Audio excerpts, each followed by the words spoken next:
രാവിലെ തന്നെ സ്റ്റുഡിയോയിലെത്തി നമുക്ക് പരിപാടികളൊക്കെ സ്റ്റാർട്ട് ചെയ്യാം. ഇത് നമ്മുടെ ഒരു സ്റ്റുഡന്റ് അനുഗ്രഹ്. അവൻ പഴയ പോലെ ഞാൻ എൻ്റെ ഇൻസ്റ്റയിലെ വ്ളോഗിലൊക്കെ നിങ്ങൾ കണ്ടിട്ടുണ്ടായിരിക്കും. ഇതുപോലെ ഒരു സമയത്തിരുന്ന് ഞാൻ കഷ്ടപ്പെട്ട് വരച്ചതാണ്. എനിക്ക് സത്യത്തിൽ പടം വരയ്ക്കാനേ അറിയില്ലായിരുന്നു. ആ സമയത്ത് വന്നപ്പോഴത്തേക്കും സീൻ എന്താണെന്ന് വെച്ചാൽ എനിക്ക് പടം വരയ്ക്കാൻ അറിഞ്ഞൂടല്ലോ. ഞാൻ ഇരുന്ന് പ്രാക്ടീസ് ഏകദേശം 1 മാസം വരെ പടം മാത്രം ഇരുന്ന് വരച്ച്. അനുഗ്രഹിന് പടം വരയ്ക്കാൻ അറിഞ്ഞൂടല്ലോ? ഇല്ല. അന്ന് അങ്ങനെയല്ലേ പറഞ്ഞു പടം വരയ്ക്കാൻ അറിഞ്ഞൂടെന്ന് പറഞ്ഞു. ഇപ്പൊ എങ്ങനെയുണ്ട് പടം ഇപ്പൊ വരച്ചിട്ട് എങ്ങനെയുണ്ട്? ഇപ്പൊ കൈയൊക്കെ ഒരു സ്മൂത്ത് ഉള്ളിൽ നിന്ന് എന്തോ ഒരു പോസിറ്റീവ്. അതാണ്. പിന്നെ പ്രത്യേകിച്ചൊരു കാര്യം, നമ്മുടെ സ്റ്റുഡിയോയിലെ ഓണർ ജയറാമേട്ടൻ.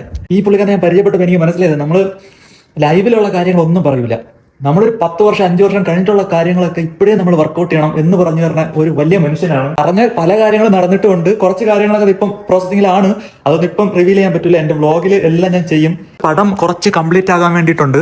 ഈ ഒരു ചിന്താഗതി അല്ല സംഭവം, അതൊരു ഇതിനു വേണ്ടിയിട്ട് വരച്ചതേ ഉള്ളൂ. പുള്ളിക്കാരന്റെ മൈൻഡിലായിരുന്നു. ഇത് പഴയ പുള്ളിക്കാരൻ സ്റ്റാർട്ട് ചെയ്തപ്പോൾ വീട്ടിലായിരുന്നു എന്നാണ് പറഞ്ഞത്. അപ്പോൾ ആ കോൺസെപ്റ്റ് വെച്ചിട്ട് അപ്പോൾ കുറച്ച് പട്ടികളൊക്കെ ഉണ്ടായിരുന്നു.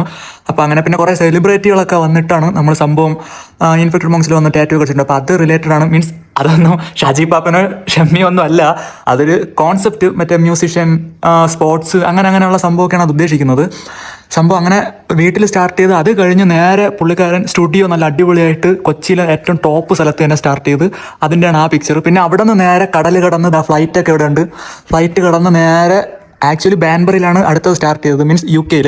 അത് കഴിഞ്ഞിട്ടാണ് ബാംഗ്ലൂർ സ്റ്റാർട്ട് ചെയ്തത്. പക്ഷേ കോൺസെപ്റ്റ് കറക്റ്റ് ആവാൻ വേണ്ടിയിട്ട് നാട് കഴിഞ്ഞിട്ട് വേറൊരു രാജ്യം എന്നുള്ള രീതിയിൽ കോൺസെപ്റ്റ് കറക്റ്റ് ആവാൻ വേണ്ടി ബാംഗ്ലൂർ ഷോപ്പ് അവിടെ കൊടുത്തു. ബാംഗ്ലൂരിലും ഒരു ഷോപ്പ് ഓപ്പൺ ചെയ്തായിരുന്നു. അതൊന്നും പറയാനില്ല.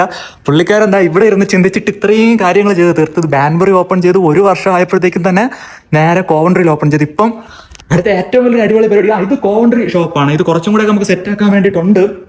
അപ്പം അങ്ങോട്ട് പോകുമ്പോൾ അതൊക്കെ നിങ്ങൾക്ക് കാണാൻ പറ്റും. ആ പുള്ളിക്കാരെ കോവൻട്രിയിൽ ഞാൻ ഷോപ്പ് ഓപ്പൺ ചെയ്യുന്നുണ്ടല്ലേ. അത് കഴിഞ്ഞ് പുള്ളിക്കാർ ഇപ്പം ലണ്ടനിൽ ഓപ്പൺ ചെയ്യാൻ അടുത്ത പരിപാടി പിടിച്ച്, അത് കഴിഞ്ഞ് നേരെ പോളണ്ട്, അങ്ങനെ പോകുന്നുണ്ട്. സാധനം സ്കോട്ട്ലാൻഡ് എല്ലാ വൈബും പിടിക്കും. ഡിസൈനിലൊരു മാറ്റം വരുത്തിയിട്ടുണ്ട്. അപ്പോൾ എന്തായാലും നോക്കട്ടെ, അവർ ഡിസ്കസ് ചെയ്തിട്ട് നോക്കട്ടെ.